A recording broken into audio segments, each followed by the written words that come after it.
Bonjour, faut-il une forme olympique ou faire du sport pour faire de la plongée sous-marine?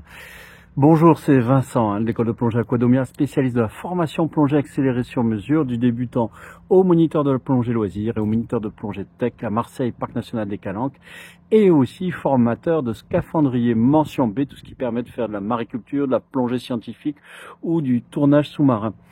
Donc la question du jour, c'est est-ce qu'il faut une forme olympique, hein? C'est les Jeux olympiques actuellement, donc c'est d'actualité, ou faire du sport pour faire de la plongée sous-marine. Alors je vais dire, ça dépend du type de pratique envisagée. Alors non, il ne faut pas une condition physique exceptionnelle pour la plongée, sauf si vous devenez professionnel, et sauf en fonction du type de plongée pratiqué. Hein, donc ça va dépendre de quoi? Ça va dépendre simplement de votre habitude à faire une activité physique en extérieur déjà. C'est toujours bien, à minima, de savoir marcher, faire une activité dite aérobie, marcher, courir, nager, plutôt en extérieur, puisque quand vous allez faire de la plongée sous-marine, vous allez être confronté à l'élément extérieur, hein, donc être en plein air, en pleine eau, etc. Et donc ça demande une certaine résistance, un peu comme si, comme moi, vous êtes motard, hein, vous l'avez constaté, depuis que vous faites de la moto, vous êtes moins facilement enrhumé que les autres parce que vous êtes habitué à être en contact avec l'élément extérieur. Hein, vous avez certainement d'autres exemples, n'hésitez pas à le faire en commentaire. Donc ensuite, bien sûr que tout ce qui est conditions physiques est intéressant à partir du moment où on progresse et à partir du moment où on fait des plongées plus engagées, hein, ne serait-ce que pour porter le matériel. Hein, il faut savoir qu'en plongée, vous avez un peu de manutention de matériel à faire, que ce qu'on appelle le scaphandre ou exactement la bouteille avec son gilet, etc., ça pèse plusieurs dizaines de kilos, donc il s'agit d'avoir les bonnes postures pour porter tout ça. Donc un peu de fitness ne fait pas de mal, encore une fois, surtout si vous êtes professionnel. Enfin, pour la plongée dite engagée, hein, c'est-à-dire la plongée avec des compressions, etc., il vaut mieux avoir un bon développement du système cardio-pulmonaire, parce que c'est là où se font tous les échanges gazeux qui garantissent une bonne plongée, qui permettent de désaturer plus facilement, etc.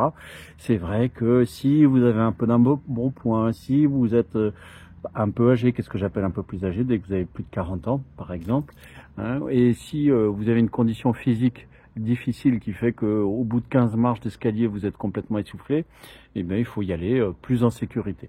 Donc, définitivement, une condition physique est toujours souhaitable, hein, c'est les conseils globaux que l'on fait généralement, hein, manger, bouger et hydratez-vous surtout, ça c'est une question fondamentale en plongée, avoir l'habitude de bien s'hydrater, puisqu'on est exposé à des conditions où soit le soleil nous déshydrate, ou alors même le fait de respirer de l'air asséché pour ne pas corroder les bouteilles va vous déshydrater également.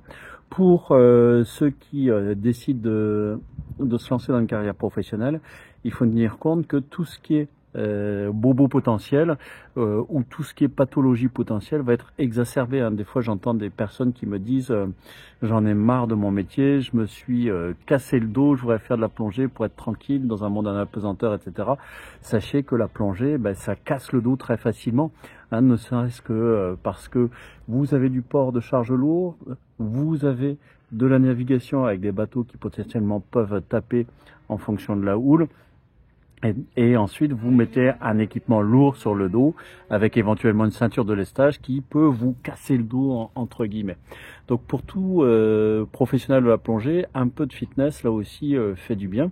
Après, il ne faut pas sombrer dans l'excès non plus. Hein. Il faut savoir qu'un plongeur doit être un peu équilibré. Hein. Je vais comparer un peu avec un phoque. Hein. Vous avez vu la graisse qu'a un phoque pour se protéger du froid de l'eau, et avoir un peu de gras, c'est pas mal. Parce que si vous êtes tout sec et si vous êtes un ultra-marathonien, par exemple, eh ben, ça va influer directement sur votre consommation de gaz sous l'eau. Hein, donc il faut un juste équilibre entre tout ça. Vous pouvez faire part de vos expériences, hein, vous qui avez débuté la plongée ou qui êtes professionnel, en nous partageant dans les commentaires si effectivement vous aviez des difficultés en débutant ou en devenant professionnel, ou si effectivement votre condition physique n'était pas terrible et que ça n'a pas posé de soucis. Hein, il est de coutume de dire que la plongée est accessible à tous. Après, c'est vrai qu'en fonction des embarcations, ne serait-ce que remonter à l'échelle peut devenir compliqué. Donc on a tout ça à prendre en compte comme facteur. Et vous, est-ce que vous avez la forme olympique? Si vous avez aimé cette vidéo, un petit pouce. Si vous n'avez pas aimé, je vous la rembourse. Et puis bien sûr, vous pouvez télécharger en lien dans la description mon petit guide des trucs astuces pour améliorer votre formation plongée. À très bientôt.